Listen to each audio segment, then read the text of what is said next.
안녕하세요. 말씀 베이커리 767번째 시간 기도하심으로 시작하겠습니다. 거룩하신 주님 감사합니다. 주님의 말씀을 묵상합니다. 성령님께서 말씀에 조명이 되어 주시옵소서. 우리 주 예수 그리스도님의 이름으로 기도합니다. 아멘. 네, 오늘 보실 말씀은 사도행전 4장 23절에서 37절까지의 말씀입니다. 베드로와 요한은 풀려나는 길로 동료들에게로 가서 대제사장들과 장로들이 한 말을 낱낱이 일렀다. 동료들은 이 말을 듣고서 다 같이 하나님께 부르짖어 아뢰었다. 자, 이 초대교회 형성에 있어서 중요한 요소가 바로 기도였습니다. 성령님께서 성령님의 세례를 부어주기 전, 성령님의 충만함 입기 전까지 그들은 예수님이 승천하신 이후에 줄곧 모여서 예배하고 기도했던 것을 우리가 기억해 볼 수 있겠죠. 그리고 베드로가 요한이 이렇게 잡혀갔다가 풀려나서도 함께 모여서 자신들에게 일어났던 일을 나누고 이제 기도하는 모습을 볼 수 있습니다.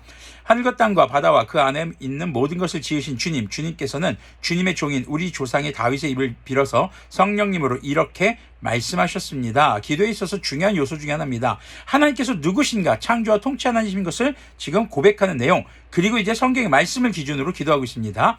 자, 어찌하여 이방 민족이 날뛰며 뭇 백성이 헛된 일을 꾀하는가? 이건 시편 2편에 나오는 말씀입니다. 세상 임금들이 들고 일어나서 통치자들이 함께 모여서 주님과 그의 메시아에게 대적하였다. 사실 헤롯과 본디오 빌라도가 이방 사람들과 이스라엘 백성과 한패가 되어 이 성에 모여서 주님께서 기름 부으신 거룩한 종 예수님을 대적하여 주님의 권능과 뜻으로 미리 정하여 두신 일들을 모두 행하였습니다. 주님, 이제 그들의 위협을 내려다보시고 주님의 종들이 참으로 담대하게 주님의 말씀을 말할 수 있게 해주십시오. 자, 지금 하나님께서 하신 일들, 지금 예수님을 통해서 하신 일들, 그것을 고백하면서 뭐라고 간구합니까? 지금 점점 그들을 향한 탄압과 고난이 심해질 것이라는 걸 그들이 알고 있습니다. 근데 그들이 원하는 것은 무엇입니까? 그들이 하나님께 기도하는 것이 무엇입니까? 바로 주님의 말씀을 담대하게 전할 수 있도록, 말할 수 있도록 해달라는 것입니다. 지금 이렇게 사도들이 잡혀갔던 사건, 예수님을 전하는 것에 대해서 계속 협박받고 위협받는 상황, 이런 상황 속에서 담대하게 주님의 말씀을 할 수 있도록, 전할 수 있도록 해달라는 것이죠. 자, 그리고 주님께서 능력의 손을 뻗치시어 병을 낫게 해주시고 주님의 거룩한 종 예수님의 이름으로 표징과 놀라운 일들이 일어나게 해주십시오. 예수님의 이름으로 이런 놀라운 능력의 일들이 나타나게 해달라는 것입니다. 자, 이것이 바로 지금 그들의 초대교회 사도들과 그 제자들의 기도였습니다. 그들이 기도를 마치니 그들이 모여있는 곳이 흔들리고 그들은 모두 성령님으로 충만해서 하나님의 말씀을 담대히 말하게 되었다. 자, 다시 또 이들에게 성령님의 충만함이 생기는 것이죠. 자, 성령님은요, 늘 우리와 함께 하셨습니다. 이제 중요한 것은 성령님의 세례를 통해 충만하냐 충만하지 못하냐겠죠. 성령님의 충만함이 비로소 우리가 주님의 말씀대로 살아갈 수 있도록, 또 주님의 뜻을 온전히 구할 수 있도록 한다는 것을 우리는 기억해야 할 것입니다.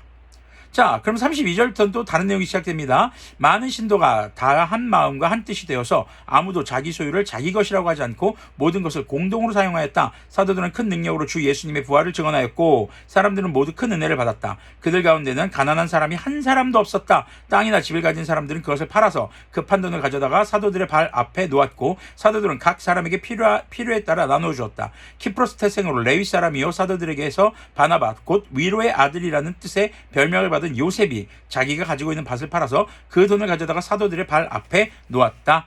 지금 자신들의 소유를 공동 소유로 하는 초대교회의 공동체의 모습을 볼 수 있습니다. 자, 이것을 잘못 오해해서 우리가 모든 삶의 모든 소유를 전부 다 팔고 소유가 생기는 대로 이렇게 교회에 가져와서 목회자 앞에 이렇게 내놓고 막 헌금해라, 이런 것으로 받아들여서는 안 됩니다. 사실 이단이나 사이비들이 이런 것들을 토대로 너희들의 소유를 다 가져와라, 이게 나눠 써야 된다라고 하거든요. 그런데 성경 자체를 잘 보면요, 이런 공동생활이 그렇게 길게 오래 지속되지는 않았습니다. 물론 계속해서 사도들이 복음을 전할 때 필요한 것을 공급하십니다.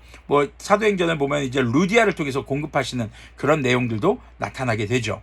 자, 그런데 여기서 우리가 생각해 볼 것은 이렇게 계속 모든 인생에 있어서 수입을 다 공동 소유로 해야 된다는 것이 아니라 자신의 것을 자신의 것으로 여기지 않는 태도. 누구의 것입니까? 하나님의 것이라고 여기는 것이죠. 하나님이 주신 물질을 내 생활에 필요하고 내 삶에 필요한 것도 공급받아서 사용하는 것이지만 우리가 우리의 이웃들, 특히 복음을 전하는 사람들, 또 우리 교회에서 섬기는 분들, 목회자들, 그들을 생각하고 이제 나눌 수 있어야 한다는 것이죠. 또 어려운 이웃이 없었습니다. 가난한 사람이 없었다고 얘기합니다. 초대교회에서 이 이유는 있는 사람들, 많은 것을 소유한 자들이 헌금을 합니다. 그럼 사도들은 어떻게 합니까?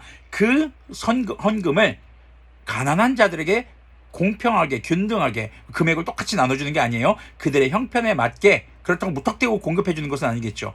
어려움을 극복하고 다시 신앙생활을 세워갈 수 있는, 그 생활이 유지될 수 있도록 돕는 그런 일들을 했다라는 것입니다.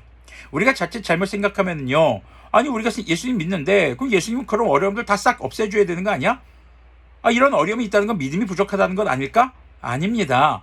우리 주변에 어렵고 힘든 사람이 있을 수 있습니다. 그 사람들이 내 눈에 들어왔다는 것은 하나님께서 나에게 어쩌면은 그를 위해서 기도하라는 것도, 도울 수 있으면 도와주라는 것이겠죠. 자, 선한 사마리아인의 비유를 하셨던 그 예수님의 말씀도 우리가 한 번쯤 떠올려 볼 수 있을 것입니다.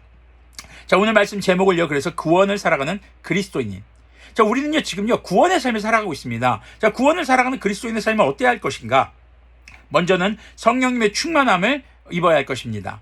그리고 성령님의 충만함에 따라서 기도하고, 그 기도의 내용은 내가 잘 먹고 잘 살고 내가 원하는 것을 얻는 것이 아니라 내가 담대히 세상 가운데서 믿음의 사람들을 향한 어려움과 고난이 더 심해질 때라도 하나님의 말씀을 증거하고 주님의 말씀을 따라 살아가는 것, 우리가 어제 말씀에서 나눴던 것, 하나님의 말씀을 듣는 것이 더 옳은 것이 아니겠습니까? 라고 했던 베드로와 요한처럼 주님의 말씀이 삶의 기준이 되고 주님의 말씀을 땅끝까지 내 삶 속에서 증언하는 삶을 살아가는 것입니다. 그리고 우리가 내 소유가 내 것인 것이 아니라 하나님의 것인 것을 인정하며, 그리고 우리가 나눌 줄 아는, 특히 하나님의 일을 하는 사람들, 선교하고 복음을 전하고 그 교회를 치리하는 우리 담임 목사들, 또 교회에서 말씀을 전하고 우리를 섬겨주시는 분들, 그리고 우리 주변에 어려운 이웃들, 그렇다고 해서 내 평생의 모든 것을 다 아닙니다. 그때그때 성령님의 감동이 있고 충만함이 있을 때마다 그것을 주저하지 않고 그것을 내려놓는 것, 내어놓는 것. 특히 어떤 방식으로요? 바로 이렇게 사도 앞에 내려놓았다는 것은요, 교회에 헌금을 하는 겁니다. 그렇게 함으로써 어려운 이들에 갈 때 그것을 헌금한 사람의 이름으로 돕는 것이 아니라, 그것을 헌금한 사람의 이름으로 교회를 세우는 것이 아니라 바로 주님의 이름으로 어려운 자들을 돕고 교회를 세우는 것, 그 모든 것에 주님의 이름이 드러나게 하는 것이죠. 그것이 바로 오늘날의 현대를 살아가는, 구원을 살아가는 그리스도인의 삶인 것을 우리가 잊지 않았으면 좋겠습니다. 기도하겠습니다. 거룩하신 주님, 감사합니다. 주님께서 우리에게 베푸신 그 구원을 주님 나라 다시 오시는 그날까지 바르게 살아가는 우리들이 되도록 긍휼을 베풀어 주시옵소서. 우리 주 예수님의 이름으로 기도합니다. 아멘. 네, 우리의 삶이 성령님의 충만함을 따라서 늘 우리 주 예수 그리스도님의 이름을 나타내고, 주님께서 내게 주신 것을 내 것으로 여기지 않고 주님의 뜻을 따라 바르게, 그리고 성령님의 충만함을 따라 사용할 수 있는 그런 우리들의 삶이 되기를 소망합니다.